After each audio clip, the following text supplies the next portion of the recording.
Shirley Jackson, We Have Always Lived in the Castle.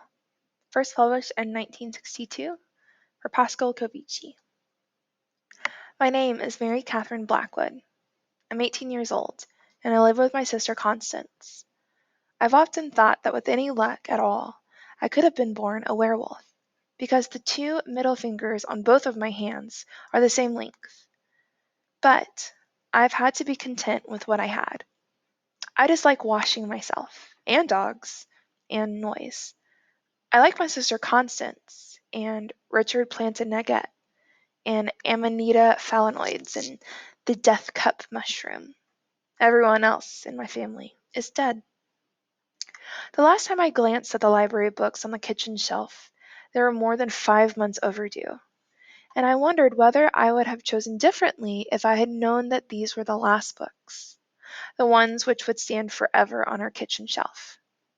We rarely moved things. The Blackwoods were never much of a family for restlessness and stirring. We dealt with the small surface transient objects, the books and the flowers and the spoons, and underneath we had always a solid foundation of stable possessions. We always put things back where they belonged. We dusted and swept under tables, and chairs and beds and pictures and rugs and lamps. But we left them where they were. The tortoise-shell toilet seat on our mother's dressing table was never off place by so much of a fraction of an inch. Blackwoods had always lived in our house, and kept their things in order. As soon as a new Blackwood wife moved in, a place was found for her belongings, and so our house was built up with layers of Blackwood property, weighting it and keeping it steady against the world. It was on a Friday in late April that I brought the library books into our house. Fridays and Tuesdays were terrible days, because I had to go into the village. Someone had to go to the library and the grocery. Constance never went past her own garden, and Uncle Julian could not. Therefore, it was not pride that took me into the village twice a week, or even stubbornness, but only the simple need for books and food. It may have been pride that brought me into Stella's for a cup of coffee before I started home. I told myself it was pride and would not avoid going into Stella's, no matter how much I wanted to be at home. But I knew too that Stella would see me pass if I did not go in and perhaps think I was afraid, and that thought I could not endure. "Good morning, Mary Catherine," Stella always said, reaching over to wipe the counter with a damp rag. "How are you today?" "Very well, thank you." "And Constance Blackwood, is she well?" "Very well, thank you." "And how is he?" "As well as to be expected. Black coffee, please." If anyone else came in and sat down at the counter, I would leave my coffee without seeming hurried, and leave nodding goodbye to Stella. "Keep well," she always said automatically, as I went out. I chose the library books with care. There were books in our house, of course. Our father's study had books covering 2 walls, but I liked fairy tales and books of history, and Constance liked books about food. Although Uncle Julian never took up a book, he liked to see Constance reading in the evenings while he worked at his papers, and sometimes he turned his head to look at her and nod. "What are you reading, my dear? A pretty sight, a lady with a book." "I'm reading something called The Art of Cooking, Uncle Julian." "Admirable." We never sat quietly for long, of course, with Uncle Julian in the room, but I do not recall that Constance and I had ever opened the library books which are still on our kitchen shelf. It was a fine April morning when I came out of the library. The sun was shining, and the false glorious promises of spring were everywhere, showing oddly through the village grim.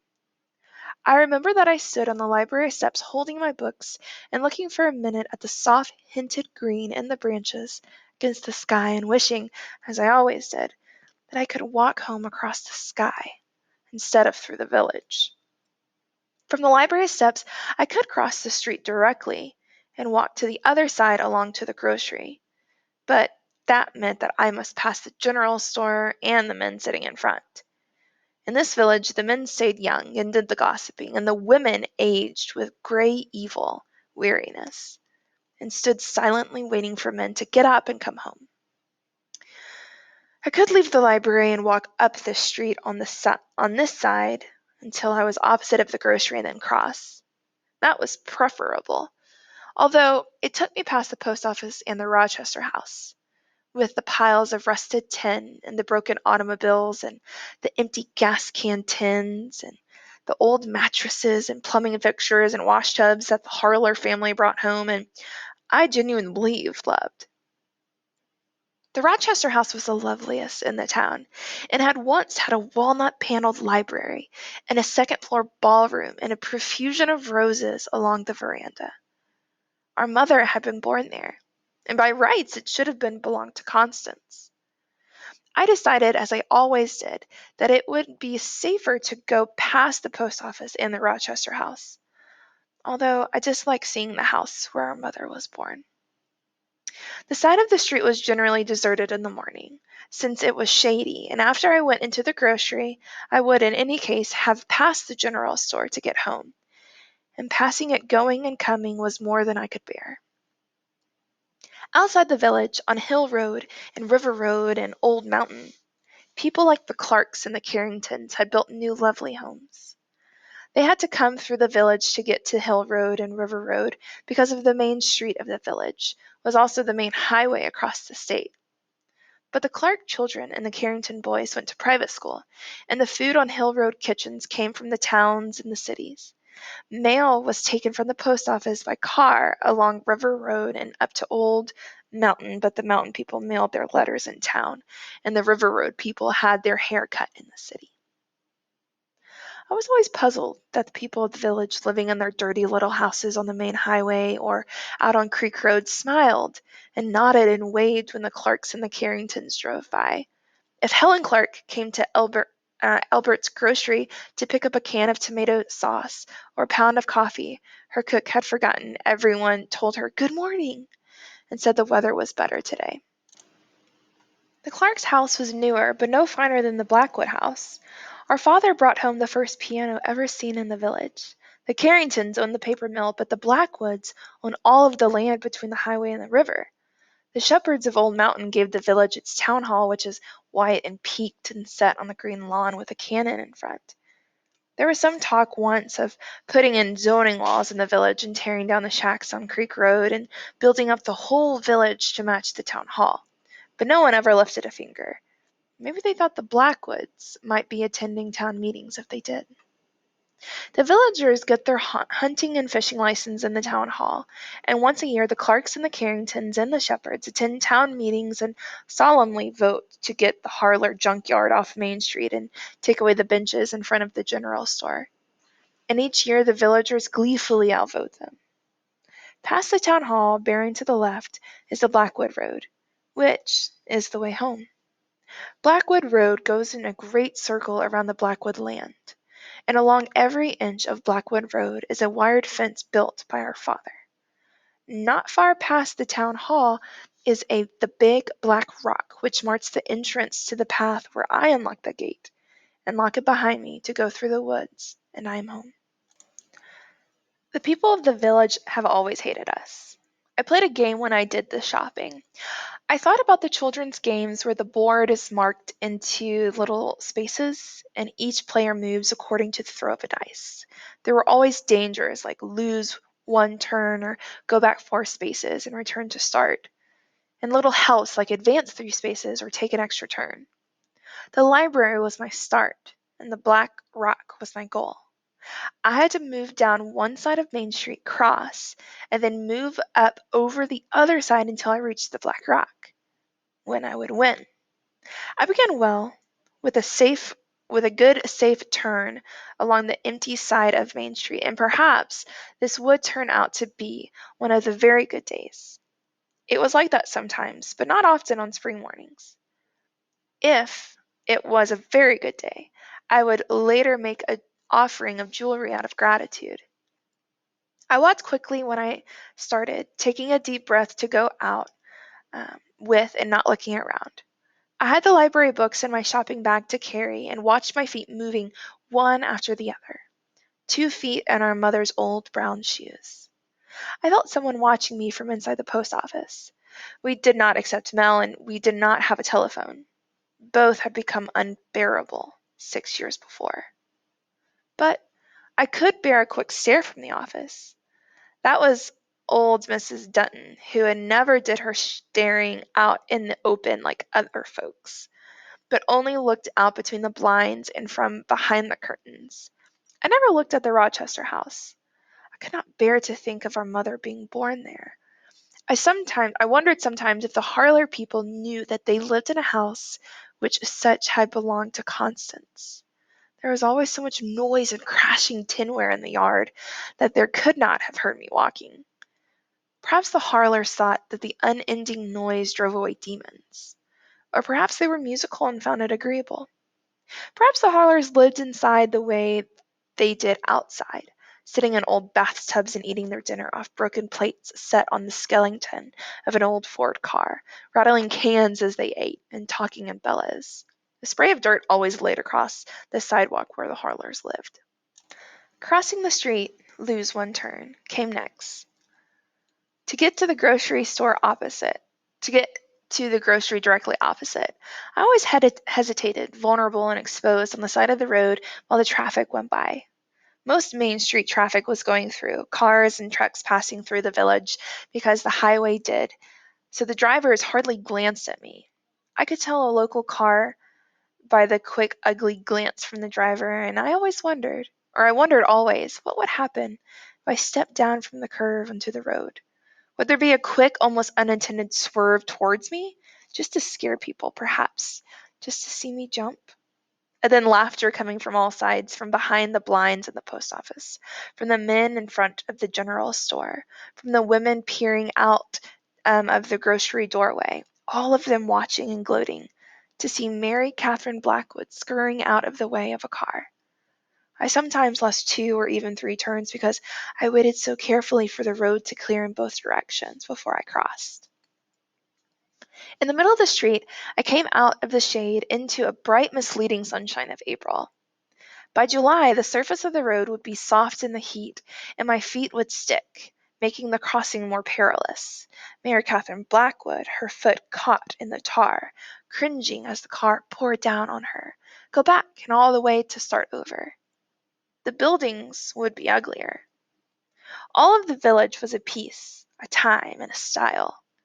It was as though the people needed the ugliness of the village and fed on it. The houses and the stores seemed to have been set up in a contemptuous haste to shelter from the drab and the unpleasant. And the Rochester house and the Blackwood house and even the town hall had been brought here perhaps accidentally from some far lovely country where people lived with grace. Perhaps the fine houses had been captured, perhaps as punishment for the Rochesters and the Blackwoods and their secret bad hearts, and were held prisoner in the village. Perhaps their slow rot was a sign of the ugliness of the villagers. The row of the stores along Main Street was unchangingly gray.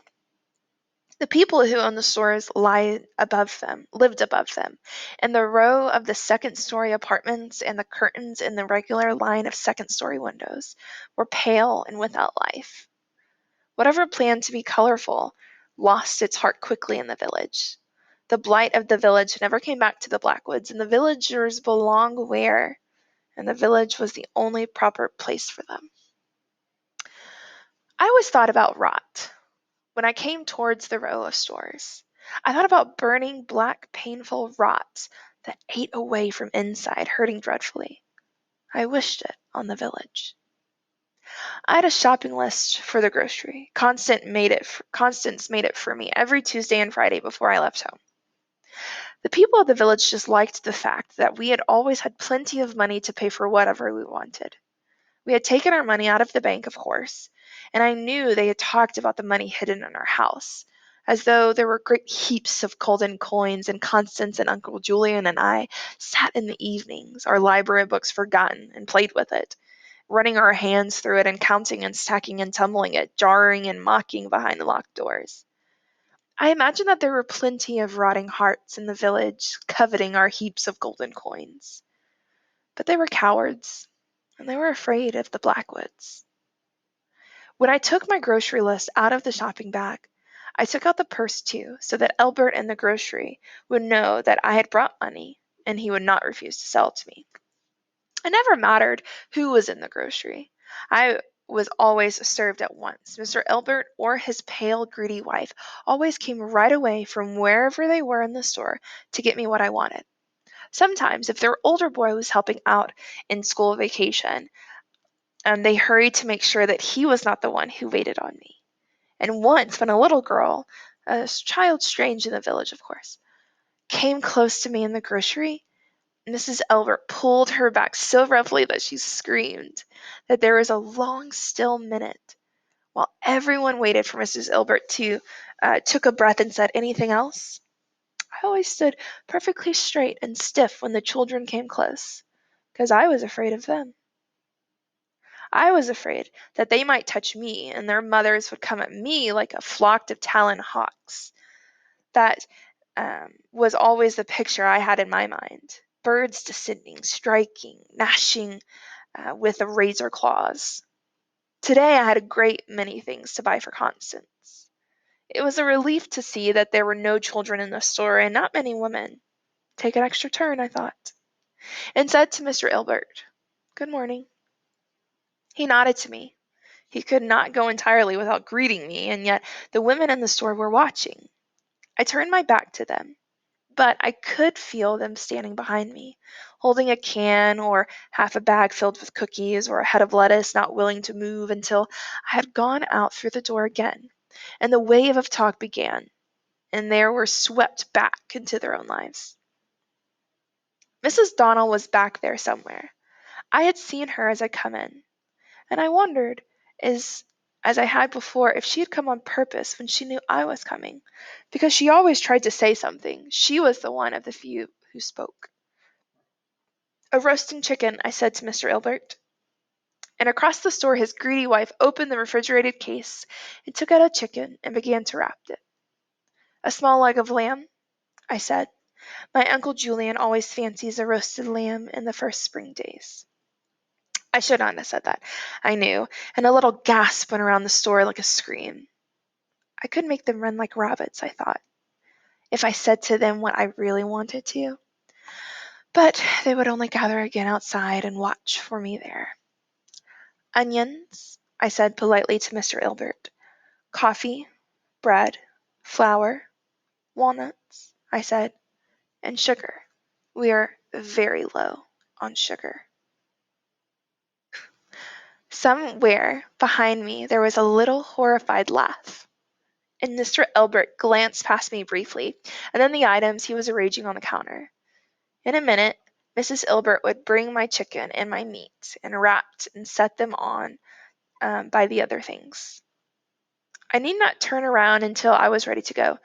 "2 quarts of milk," I said. "Half a pint of cream, a pound of butter." The Harrises had stopped delivering dairy goods to us 6 years ago, and I brought milk and butter home from the grocery now. A dozen eggs. Constance had forgotten to put eggs on the list, but there had been only 2 at home. "A box of peanut brittle," I said.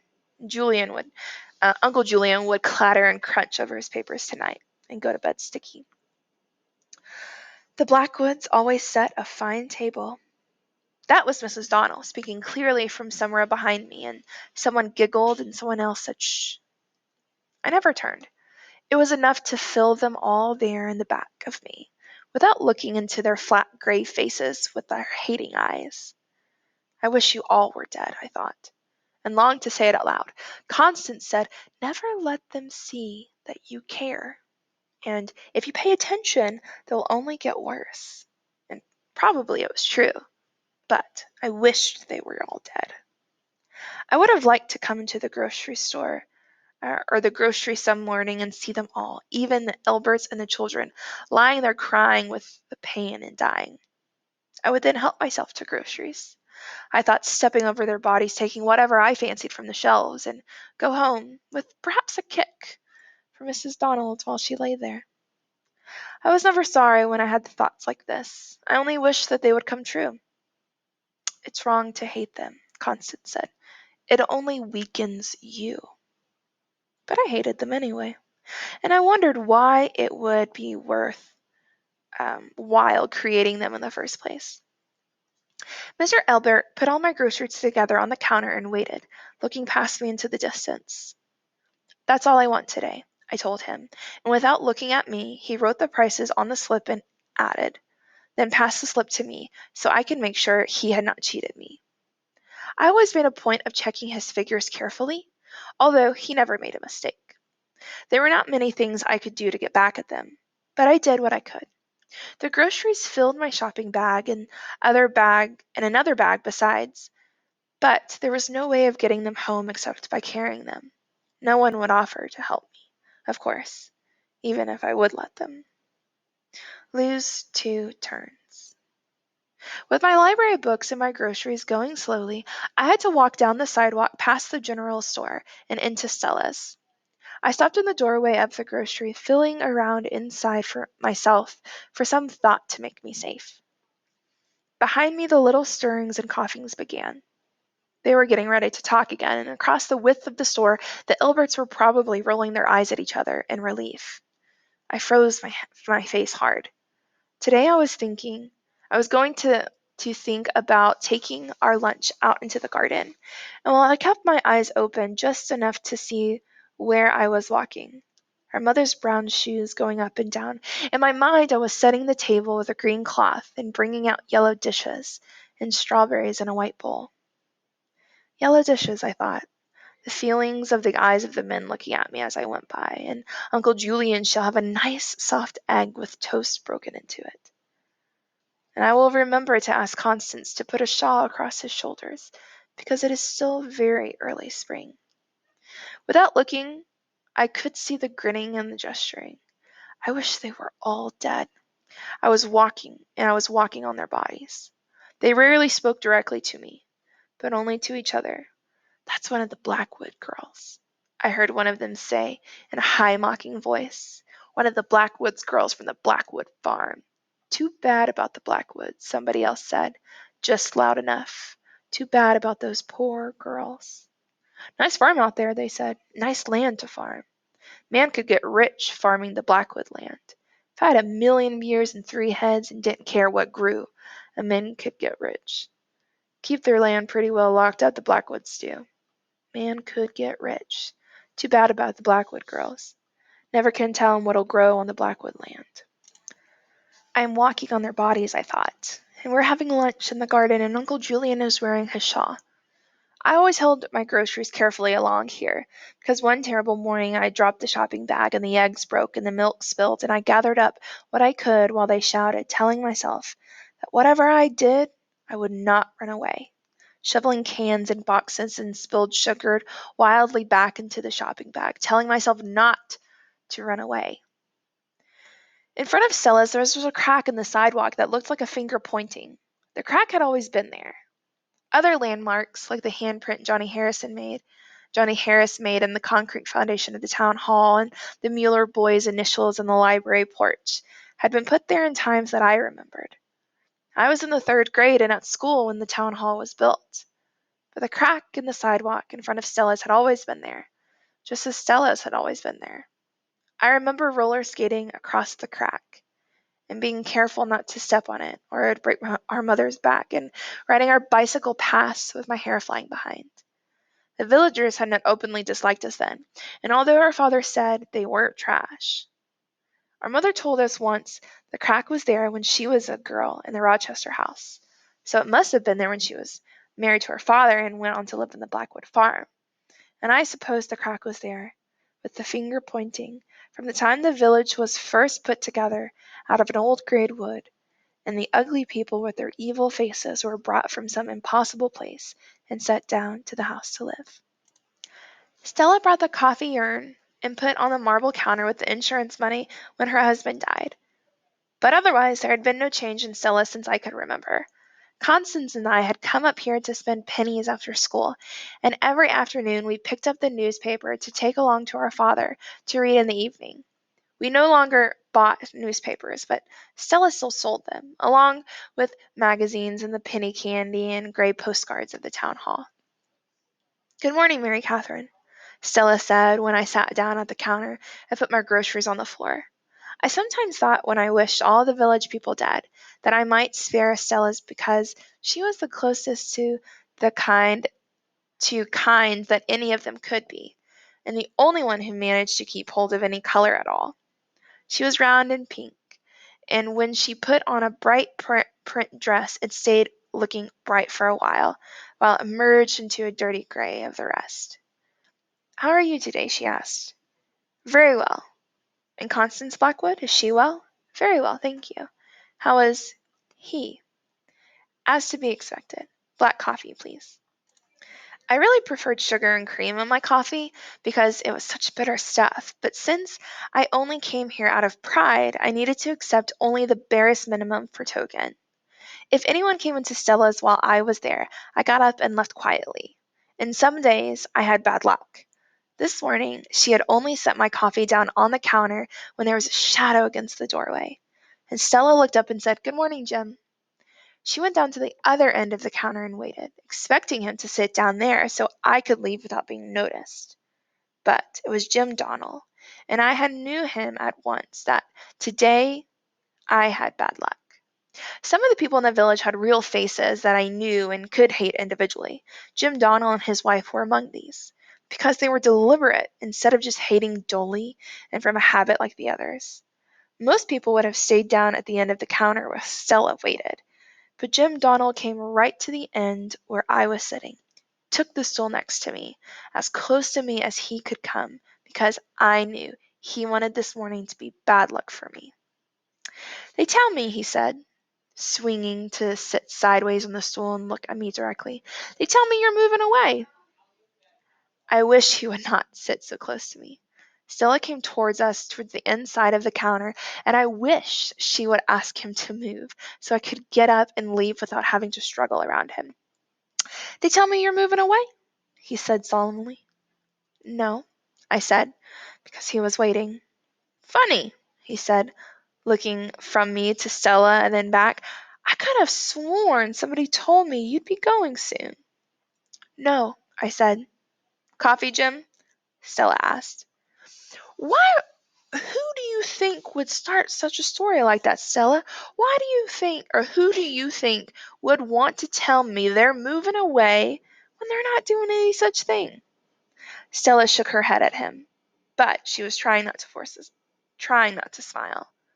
I saw my hands were tearing at the paper napkin in my lap, ripping off a little corner, and I forced my hands to be still, and made a rule for myself. Whenever I saw a tiny scrap of paper, I was to remember to be kinder to Uncle Julian.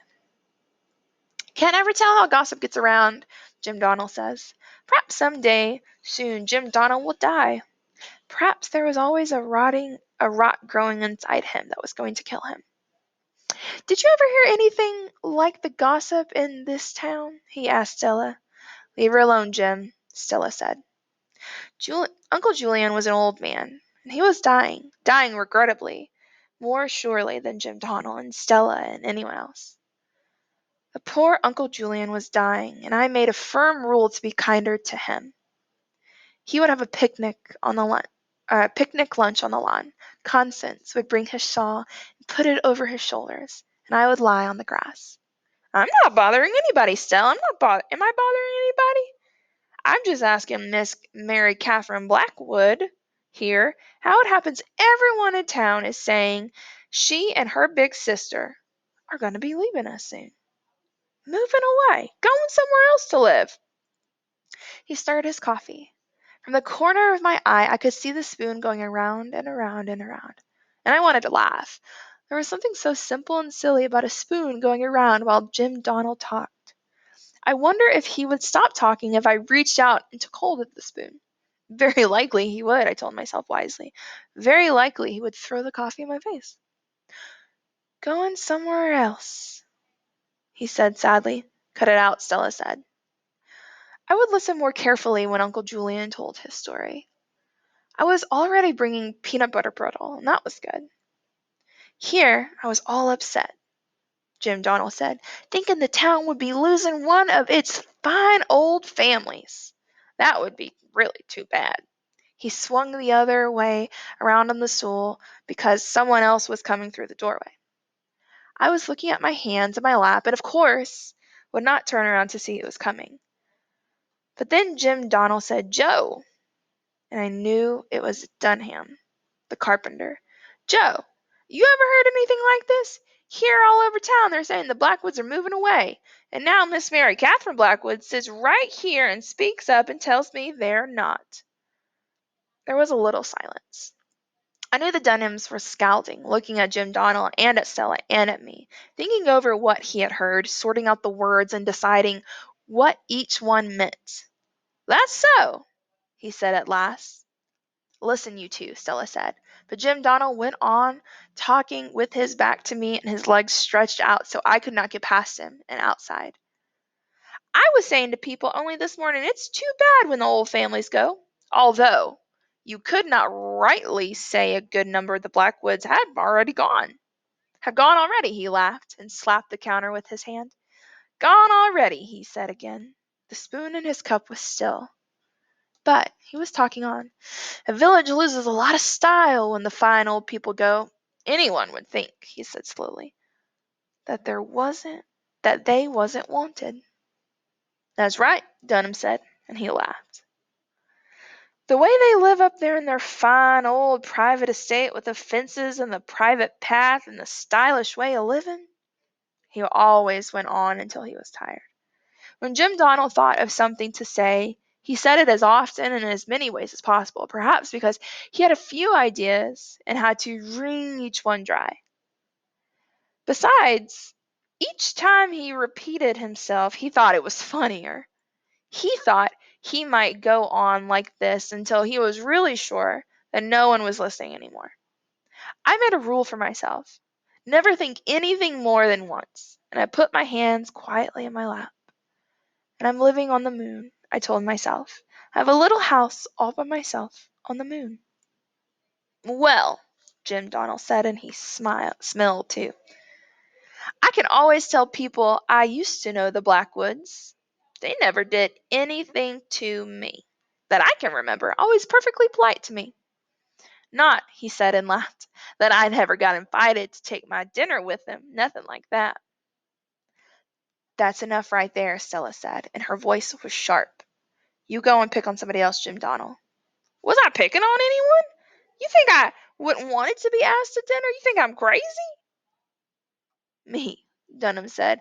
"I can always tell I fixed their broken step once and never got paid for it." That was true. Constance sent me out to tell him that we wouldn't pay carpenter for the carpenter's prices for a raw board nailed crookedly across the step when he was supposed to do was build it trim and new. When I went out and told him we wouldn't pay, he grinned and spat, and picked up his hammer and pried the board loose and threw it on the ground. "Do it yourself," he said to me, and got in his truck and drove away. "Never did he get paid for it," he said now. "That must have been an oversight, Joe. You just go right up there and speak to Miss Constance Blackwood, and she'll see you get what's coming to you. Just if you get invited to dinner, Joe, you just be sure to say thank you to Mrs. Blackwood." Dunham laughed. "Not me," he said. "I fixed their stuff for them and I never did get paid for it." "Funny," Jim Donnell said. "Them getting that house all fixed up and all and planning to move away all the time."